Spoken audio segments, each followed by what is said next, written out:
नमस्कार। तिरंगा AC news में आपका स्वागत है।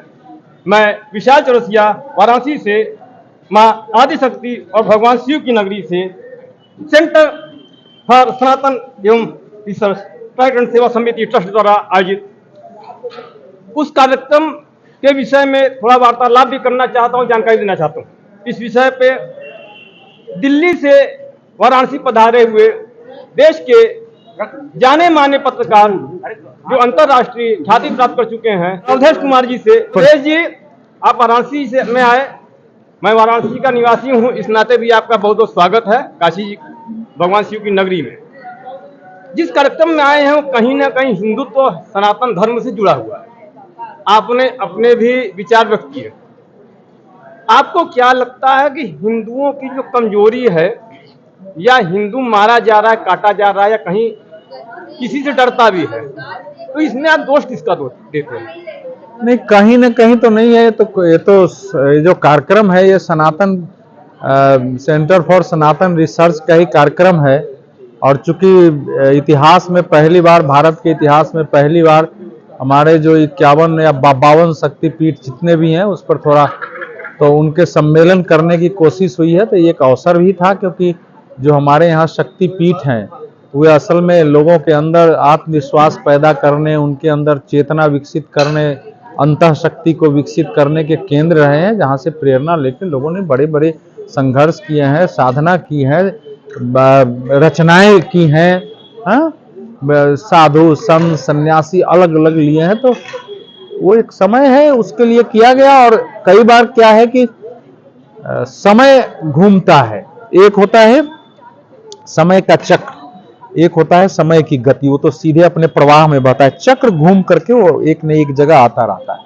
तो ये सब कार्यक्रम बता रहा है कि समय जो है हमारे हिंदू समाज को उसके अपने कर्तव्य के पालन के लिए अंदर से जैसे होता है ना, एक ज्वार उठा रहा हो, वो उठा रहा है, आपके अंदर से भाव पैदा कर रहा है। तो इसलिए ऐसे कार्यक्रम योजना कहीं से बनी होगी, लेकिन प्रेरणा तो कहां से आई है कोई नहीं जानता है। तो इसलिए जो कमजोरियां हैं वो आप अच्छी तरह जानते हैं। आपको पता ही नहीं है कि हम हिंदू क्यों हैं, हिंदू का अर्थ क्या है, हिंदू के नाते हमारे दायित्व क्या है, हम अपने बच्चे को बताते ही नहीं है।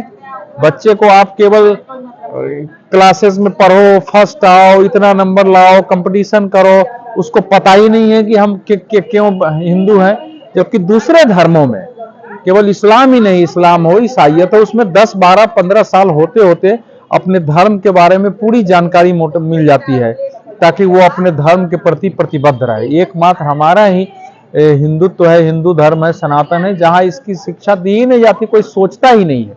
जिन लोगों ने सोचा और दिया है उनके परिवार आज भी अच्छे हैं, वो अपने व्यक्तिगत जीवन में अच्छा करते हैं, अपने पेशे में भी अच्छा कर रहे हैं, समाज के लिए भी काम कर रहे हैं। तो हिंदू की कमजोरी तो आप जानते हैं कि किसी भी स्तर पर हिंदू एक डरा हुआ, एक डरपोक समुदाय की तरह हो गया हुआ है, जो कहीं साहस के साथ सामने कुछ हो रहा है तो खड़ा भी नहीं होता है। तो सबसे बड़ी कमजोरी तो यह है। दूसरी कमजोरी यह है कि हम सोचते हैं कि हमारा जो काम है वो कोई और कर देगा, सरकार कर देगा, कोई प्रशासन कर देगा। सरकार की आलोचना होती है कि सरकार ने ये क्यों नहीं किया। कोई किसी पार्टी संगठन का है तो संगठन की आलोचना करता है। भाई, जिनको पत्थर उठा के चलाना है वो किसी सरकार की प्रतीक्षा कर रहे हैं क्या? दुनिया में इतना बड़ा टेररिज्म फैलाव किसी सरकार ने फैलाया था दुनिया में जो वो काम कर रहे हैं। तो ये एक कमजोरी है कि हम अपना एक मनुष्य के नाते, एक हिंदू के नाते हमारा क्या दायित्व है पूरे विश्व के बारे में, अपने देश के बारे में, समाज के बारे में और अपने बारे में भी, उसका ही हमको पता नहीं है। और वो सब ऐसे सम्मेलनों में जब साधक, संत, महात्मा, पुजारी, पुरोहित ऐसे आकर के जब विद्वान आके बोलते हैं तो उससे थोड़ा हमारा ज्ञान वर्धन होता है। मैं एक मंदिर का स्वयं भी पुजारी और पत्रकार भी हूँ। अच्छा। तो मैंने जितना अपने स्तर से जानने की कोशिश की, किसी दूसरे धर्म पे हिंदू जितना आरोप लगाता है, तो मैंने भी यही एक बार सवाल किया कि आप जिस पे आरोप लगा रहे हैं, अगर वो एक है कि एक थप्पड़ मारो 100 जुट जाते हैं, हम 100 हैं, एक थप्पड़ मारो 99 भाग जाते हैं, तो खराबी उनमें है या अपने में है? तो कहीं ना कहीं हमने भी यही बात कहा कि अपने में खराबी ढूंढो, कमजोरी ढूंढो और अपने को ताकतवर बनाओ। तो हमारा हिंदू समाज भी दूसरे को बुराई करने में ज्यादा वक्त लगा दे रहा, अपनी ताकत नहीं बढ़ा रहा है। हाँ, ये हुआ है इस देश में। इसका व्यापक स्तर पर अगर आप देखेंगे तो हमारे देश में बहुत सारे ऐसे लोग पैदा हो गए जिन्होंने यूट्यूब चैनल के माध्यम से, बाकी माध्यम से जनता के बीच जाके इस्लाम पर, कुरान शरीफ पर, मोहम्मद साहब पर कुछ खूब भाषण दिया है। कुछ गलत भी है, सही भी है, और उन लोगों के नाम भी, लोकप्रियता भी मिल गई, लेकिन हिंदुत्व का भाषण उसमें नहीं रहा है।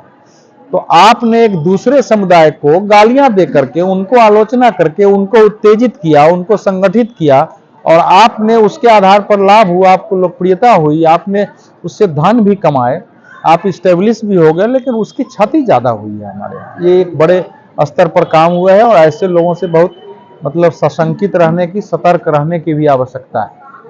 दूसरा जो आप कह रहे हैं, देखिए मनुष्य आप तभी जुड़ेंगे जब एक दूसरे की आवश्यकताएं जुड़ती है। कोई किसी के लिए कहे मुझे, आपको कोई गोली मार रहा हो तो मैं आपको बचाने क्यों जाऊंगा, मैं तो आपको जानता नहीं हूं। जब तक हमारी हिंदू समाज जो है सहकारी जीवन जीता रहा, एक दूसरे से आवश्यकताएं लोगों की जुड़ी रही है, जब तक ये हो जाएगा कि मेरे मृत्यु से अरुण केसरी जी को लगेगा कि भैया मेरी मृत्यु होने से तो इनके जीवन पर संकट आ जाएगा, तो मेरे पहले गोली खाने के लिए तैयार होंगे। तो जो हिंदू समाज का सबसे बड़ा जो चरित्र रहा है कि सब मिलजुल के रहना, एक दूसरे को सहयोग करना, सहकार करना, वही खत्म हो गया। इंडिविजुअल आ गए हैं लोग, उसमें असुरक्षा का बोध होता है, उसको दूर करके फिर उस जीवन की ओर लाने का काम ये मठों मंदिरों का है। ऐसे कार्यक्रम से अगर, या बाकी आप लोगों के छोटे छोटे जो चैनल चलाते हैं, मंदिर चलाते हैं, उससे प्रेरणा मिले। गांव में एक पूरा जीवन समाज के लिए कोई लगा देता है, लेकिन उसके बच्ची की शादी आती है तो उसके पास 5 रुपए नहीं होते हैं, या तो वह जमीन बेचेगा, कोई आदमी उसके साथ खड़ा नहीं होता। तो ऐसे समाज में कैसे काम करेगा कोई? उस पर अगर कोई संकट आ गया तो अकेले पड़ता है। तो ये कैसे दूर होगा? ये व्यापक केवल कहने से नहीं होता है, ये सब चीजें करने की आवश्यकता होती है, तब जाके चीजें बदलती है। बदलाव के लिए बहुत अपना परित्याग करना पड़ता है। क्या आप उम्मीद कर रहे हैं कि इन तरह के सम्मेलन होने से हिंदुओं में जागरूकता बढ़ेगी? ऐसा आपको महसूस हो रहा है?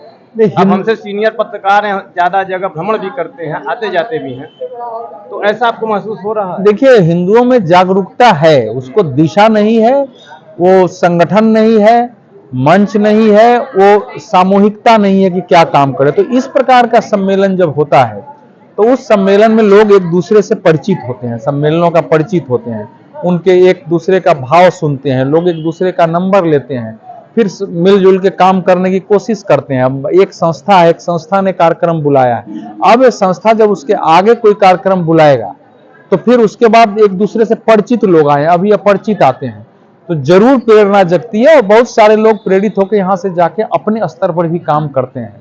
तो इसलिए ऐसे कार्यक्रम निश्चित रूप से होने चाहिए, और इन्हीं कार्यक्रमों की आवश्यकता है, उपादेयता है। इसी से चीजें बदलेंगी, और यहीं से लोग अपने दायित्व के प्रति दायित्व बोध के साथ खड़े होकर काम करेंगे। जो मैं इससे पहले 2-3 महीना पहले, अगस्त में शायद, एक जगह है जिसका नाम है दोहरी घाट, मऊ जिले पड़ता है। मैं एक बार गया था, वहाँ पता लगा भी वहाँ पे बलि प्रथा है, 3 साल में होती जिंदा। मैं कवरेज करने गया तो यहाँ के लोगों ने विरोध किया, लेकिन जो बलि प्रथा देखने के बाद समझ में आया कि अगर आप पहले से खून और तड़प नहीं देखे तो कभी योद्धा भी नहीं सकते हैं। अगर आप युद्ध में मैदान में गए, आप खून देकर खुद ही डर जाएंगे तो आप युद्ध क्या लड़ेंगे? तो हमारे हिंदू समाज के बहुत से लोग बलि प्रथा का विरोध करते हैं। कभी जो मंदिरों में, मेरे सामने बनारस के दुर्गा मंदिर बलि होती थी, उसको लोगों ने बंद करा दिया। तो आपको क्या लगता है कि बिना जाने बूझे लोग उसको समझ भी नहीं रहे कि हमारे धर्म में ये सब चीज क्यों थी? अपने धर्म को जानना भी नहीं चाह रहा, समझना भी नहीं चाह रहा है। मैं बलि प्रथा पर, मैं कोई आध्यात्मिक धार्मिक व्यक्ति नहीं हूं कि बलि प्रथा पर कोई अपना मैं मंतव्य दे दूं। हमारे धर्म में यही खासियत है कि अनेक मत मतांतर रहे हैं, हिंसा अहिंसा, बलि निर्बलि।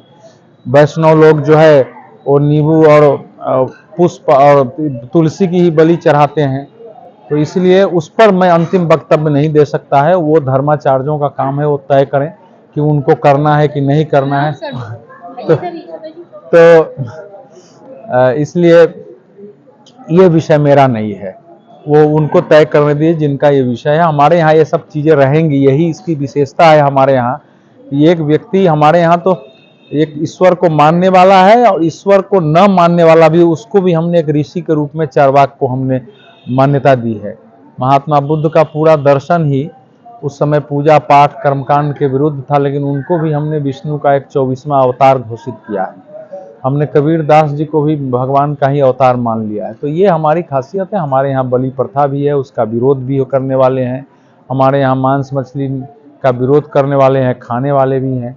वो हमारे धर्म की विशेषता है, उस पर मैं विवाद में नहीं पड़ूंगा। अच्छा ठीक वो है, अपने आप इस विवेक विषय पर से ना जिसको बोलिए, जो फैसला लेकिन करना है आपका जो करे। अपना अनुभव है हिंदू कैसे शक्तिशाली बने, इस पे आपके अपने विचार क्या है? मैंने अपना विचार आपको दे दिया है।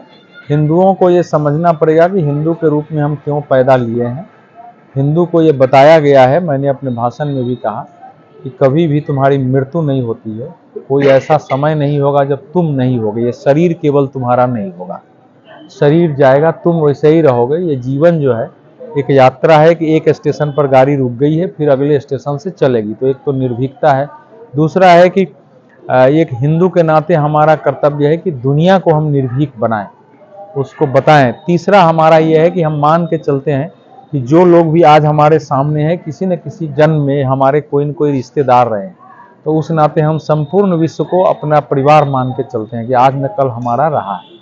इसीलिए हिंदू ने ही कहा है कि ये जो पृथ्वी को माता केवल हम ही ने कहा है, मातृभूमि पुत्रो अहम पृथिव्या, कि हर व्यक्ति जो है ये धरती जो है हमारी माता है, हम इसके पुत्र हैं। इस रूप में सब माने, सब एक परिवार के रूप में खड़े हों और आगे बढ़ें, काम करें। ये भाव है।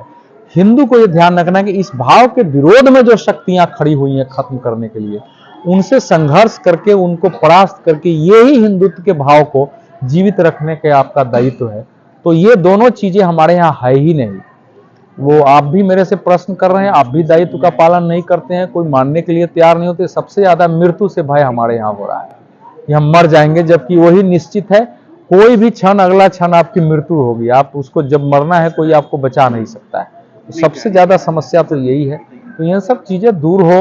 अपने यहाँ, हमारे यहाँ कहा गया है कि हम आवश्यकता से अधिक संपत्ति अगर जमा करते हैं तो हम पापी और चोर हैं। आज कोई मानेगा? जो कुछ भी हम अपने परिश्रम से, पुरुषार्थ से पैदा करते हैं, उस पर समाज के सभी का है, हम मिल बांट करके खाएं। अगर हमारे बगल में कोई भूखा है और हमारे पास बचा हुआ है, खाना नहीं दे रहे हैं, तो हम हिंदू नहीं है, अपराधी हैं। तो ये कोई मानेगा आज के समय में? जब तक नहीं मानेगा तब तक चीजें नहीं बदलेंगी। तो इसलिए हिंदू का एक व्यापक अर्थ है। इसलिए हम लोग जब हिंदुत्व की बात करते हैं तो किसी मजहब के विरुद्ध नहीं है। वो संपूर्ण मानवता की, संपूर्ण प्रकृति, ब्रह्मांड के की जो पूरी एक गति है, स्वाभाविक सहज गति, उस गति की दृष्टि से केवल एकमात्र हिंदू ही है जो उसकी दृष्टि से जीवन जिएगा, दूसरे को प्रेरणा देगा। बहुत बहुत धन्यवाद।